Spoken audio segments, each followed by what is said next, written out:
Netflix deu a longevidade das 6 temporadas pra série.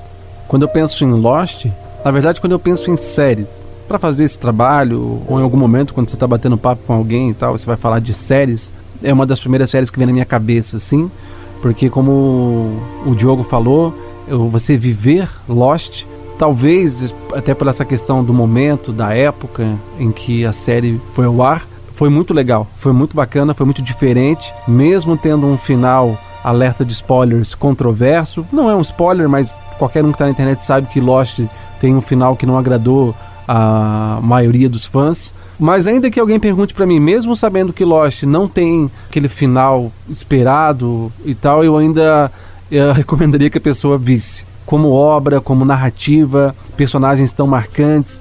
E uma coisa que a Ana falou na introdução ali, que é esse lance deles ganhar essa importância, essa relevância, né? A série não girar em torno apenas de 1 ou 2 ou 3 protagonistas, mas todos têm o seu espaço e novos vão chegando, e às vezes aquele personagem que tu não dava muita bola, de repente ele vira um personagem muito legal, muito marcante, muito importante pra trama, outros nem tanto, enfim. Realmente é uma série que marcou uma geração, marcou uma época, e eu acho que ainda que se passem mais 20 anos, Lost ainda vai ser lembrado com muito carinho pelos fãs. Ela vai muito além desse significado, né? Lost aparece nesse ideal popular como uma grande série, e ao mesmo tempo que ela vem com essa ideia de que terminou ruim, é um estigma que acompanha ela, mas ela é muito boa. São 6 temporadas. As primeiras 4 temporadas, e aí a gente tá falando em mais ou menos uns 80 episódios, é uma escalada maluca de acontecimentos.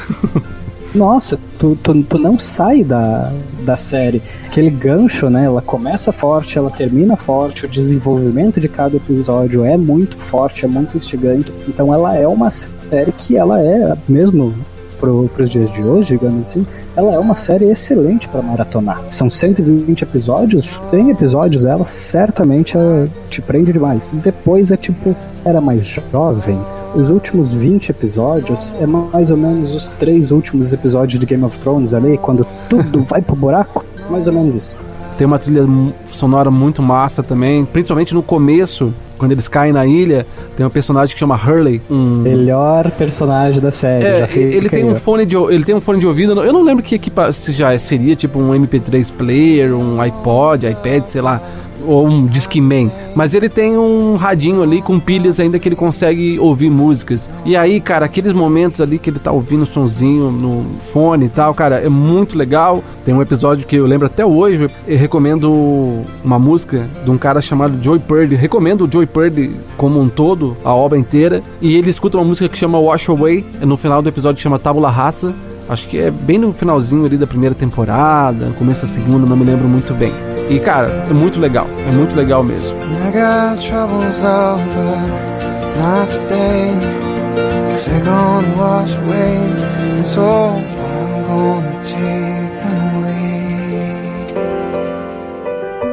Vamos falar mais uma vez de The Office, número 10, chegamos na metade da nossa lista. The Office, mas a versão americana do show britânico do mesmo nome, que acompanha o cotidiano dos funcionários de uma empresa de papel na Pensilvânia. A série cresce muito ao se apoiar em um humor politicamente incorreto, usando modelos de mau exemplo para lidar com as questões como racismo e ética profissional. Apesar de ser classificado como uma sitcom, foi filmada sem plateia e fazendo uso de apenas com uma câmera para representar o visual cru de um documentário de baixo orçamento. The Office estreou em 2005, tem 9 temporadas no total, terminou em 2013.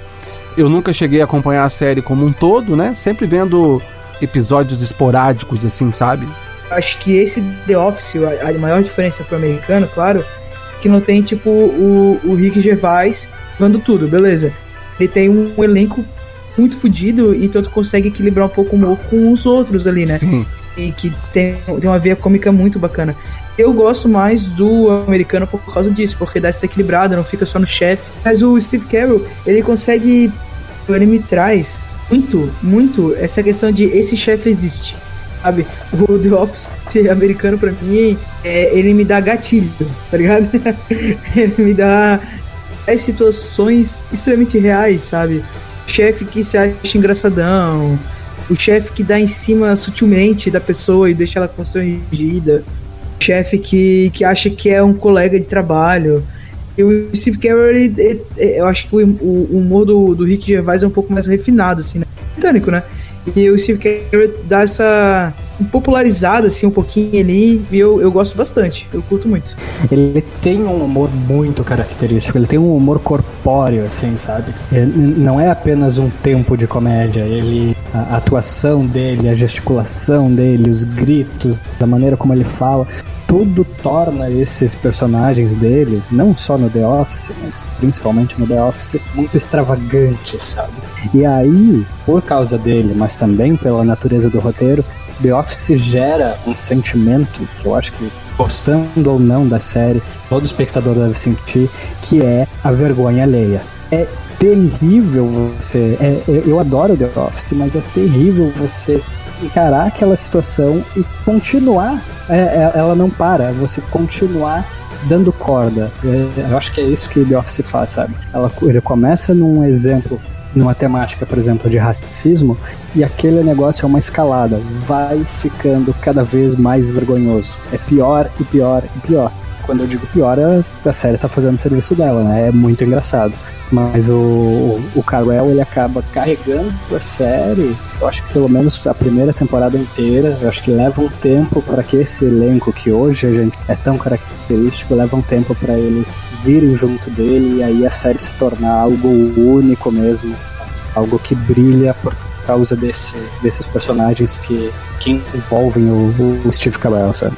Tanto que pra mim a parte que eu mais gosto é a treta entre o Dwight e o Jim, assim, sabe? É essa coisa de serem inimigos e tal, que eu acho que é a melhor parte da série, eu acho muito legal. Incrível. A próxima série da nossa lista é outra série muito conhecida pelas pessoas, tá aí no imaginário comum, é Doctor Who. E uma série com mais de 50 anos que você pode até estar se perguntando por que ela faz essa lista. Acontece que a fase atual do show britânico estreou em 2005, após um hiato de 16 anos. Essa é a nova fase que já está em sua 12ª temporada que chega à nossa lista. O programa conta as aventuras de um alienígena conhecido como Doutor. Viaja no tempo e espaço, enfrentando monstros e resolvendo mistérios a bordo da TARDIS, a icônica nave em forma de cabine eletrônica. Então, apesar dela ter estreado ali em 1963... e marcado a época até 89, ela faz parte da cultura britânica, né? Uma série britânica, as pessoas cresceram com essa série. A versão nova que começou ali em 2005, né? Essa nova era de Doctor Who, ela faz muito sucesso, ela trouxe muitos fãs novos, ela ganhou os Estados Unidos, ganhou a América Latina também, então ela tá crescendo muito no mundo. Ela é muito interessante, ela também se destaca na lista pela essa pegada de ficção científica, essa coisa nerd, fantasiosa, muito Douglas Adams. Aliás, escreveu um episódio pra ela, isso é muito fantástico. Eu acho que ela é especial de muitas formas, assim. Doctor Who dispensa apresentação, né? Faz parte da cultura pop, é homenageada em diversos outros programas de entretenimento. A cabine azul tá em todo quanto é lugar, tipo, é inegável o impacto que Doctor Who teve no nosso entretenimento. Agora, se você pegar e dividir ali aquela série que começou ali nos anos 60, pegar só o que ela vem daqui de 2005 pra frente, a série já tem 150 episódios, pra mais, né? Ela continua em exibição. Então é uma série com mais de 150 prêmios. Ela atingiu o estágio que os escritores, os diretores, todo mundo pode se dar o jeito de, vamos inventar um pouquinho, vamos chamar um escritor convidado e tal, sabe? Pra mexer nas coisas, pra dar uma visão diferente. Por exemplo, eu tenho, e isso era a terceira temporada dessa nova fase, por exemplo, tem um dos meus episódios favoritos, que é o episódio Blink, que é um episódio escrito pelo Neil Gaiman, de Sandman, de Deuses Americanos, e é um episódio demais, cara. É um episódio sobre estátuas de anjo que só se movimentam quando você pisca, sabe? É muito legal. Então tem muita criatividade aí, episódios pra escolher assim, e tu não precisa seguir ela à risca, né? pode escolher uma temporada, ela não tem tanta continuidade assim para que você precise, eu tenho que assistir 700 episódios do Doctor Who para entender o que tá acontecendo. Não é por aí. Aproveitando o gancho do Diogo, eu acho que o episódio que tu citou, Blink, é um episódio que eu já assisti e recomendo, inclusive para quem quiser começar, né, quero saber qual é de Verdade. Doctor Who, vai em Blink, que tiro certo. E também para as audiências mais jovens, uma dica que eu peguei na internet aqui é que talvez começar por essa versão um pouco mais recente, que inclusive tem a primeira mulher interpretando o Who, a Jodie Whittaker, vale a pena também. Ela é um pouco mais fácil de degustar. E uma das coisas muito legais do Doctor Who foi essa expertise que os produtores tiveram na troca de atores, porque como o Doctor Who ele é um alienígena, ele tem uma parada ali de se regenerar, ou seja, de trocar de corpo. Isso faz muito sentido quando você tem que, mudar todo as estrelas da série, o ator principal e alguns coadjuvantes, o companion dele e tudo mais. Então essa é uma coisa muito legal e talvez essa grande sacada foi o que deixou a série tantos anos no ar e agora nos anos 2000, desde 2005 nessa nova levada. Então tá aí, Doctor Who, como o Diogo mesmo falou, dispensa apresentações, é uma série que figura entre as principais listas.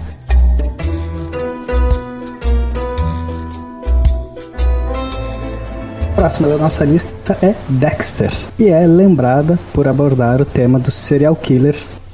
Ela é uma série lembrada por abordar o tema de serial killer, só que nesse caso pelos olhos do vilão e não do investigador, como faz o modelo tradicional. O protagonista, Dexter Morgan, é um psicopata consciente de seus distúrbios que usa seu trabalho na perícia policial para escolher vítimas entre aqueles que ele julga merecedores de uma punição. Apesar da temática policial, são os dilemas do cotidiano que dão um brilho para a série. Ao colocar ele em série como justiceiro em contato com amor e relações familiares, o show aborda o distanciamento social de pessoas com um distúrbio psicótico. Dexter é outra daquelas que, assim como Lost, tem esse estigma do final ruim, né? Então eu aqui, como coruja, vou fazer às vezes dos nossos espectadores que não terminaram Dexter e falar pra vocês não contarem esse final ainda, tá? Porque eu ainda estou na parte ali pela 3ª temporada que eu estou adorando Dexter, tá? Então... Coitado. Então eu deixo esse aviso pra vocês. Eu tô encantado com Dexter. A maneira como ele coloca esse cara que, digamos assim, que depois eu até diria que Big Bang Theory vem puxar um pouquinho do Dexter pra montar o que seria um Sheldon Cooper sem habilidades sociais, né? Dexter já fazia muito bem ali. E é muito divertido você ver como esse cara que não tem essas habilidades sociais e se moldando e utilizando isso como uma ferramenta para fazer aquilo que ele acredita que é levar uma certa justiça, digamos assim. Cara, então, Dexter é uma série que tá na minha lista também, das principais. Eu gosto muito da série. Foi a série que eu tomei o pior spoiler da vida. Eu tinha até separado pra contar esse spoiler aqui, mas eu vou respeitar o Diogo e a audiência. Obrigado. Porque realmente, assim, Mas, cara, foi muito triste, assim, sabe? Muito sem querer, eu fui pesquisar sobre um determinado personagem e tomei um super spoiler, assim, que eu não esperava. Até por coincidência pra gravar, eu fui fazer essa experiência de novo, essa pesquisa, sabe? As pessoas se tocaram, porque eu acho que foi no Wikipedia que eu tomei esse spoiler. Acho que aí alguém foi lá, editou e saiu, não tá mais lá. Eu adoro a série, aquela série que faz você torcer pro cara errado, mesmo sabendo que tá tudo errado, mas se torce. A parte da narração dele, eu acho muito legal. E eu acho que o grande problema de Dexter, bebendo da fonte aí de um grande problema de várias séries norte-americanas, que é o lance de estender. Você tem um negócio que deu certo, que fez sucesso, vamos estender, vamos esticar um pouquinho mais, e aí acaba prejudicando todo o conceito, a essência do personagem, a premissa do personagem, e ela acaba se perdendo ao longo do tempo, ao longo das temporadas. Para mim esse é o grande defeito, o grande problema. São 8 temporadas no total. Acredito que Dexter poderia ter no máximo, 5, 6 temporadas. Como o Diogo falou anteriormente, tem um final controverso também, que muita gente não gostou. Mas até digo que, ao contrário de Lost, talvez Game of Thrones, ainda foi um pouco mais dividido, não tão odiado assim. Eu sou mais do time do ódio, eu acho. Mas aí vem aquela pergunta já meio clichê, né? O que vale, né? O final é a jornada, né? E Dexter te leva para uma jornada muito legal, Eu não sei onde que o Peter viu que o final ficou dividido, porque eu só via ódio com o final de Dexter. E eu também, obviamente, sou do time do ódio, assim.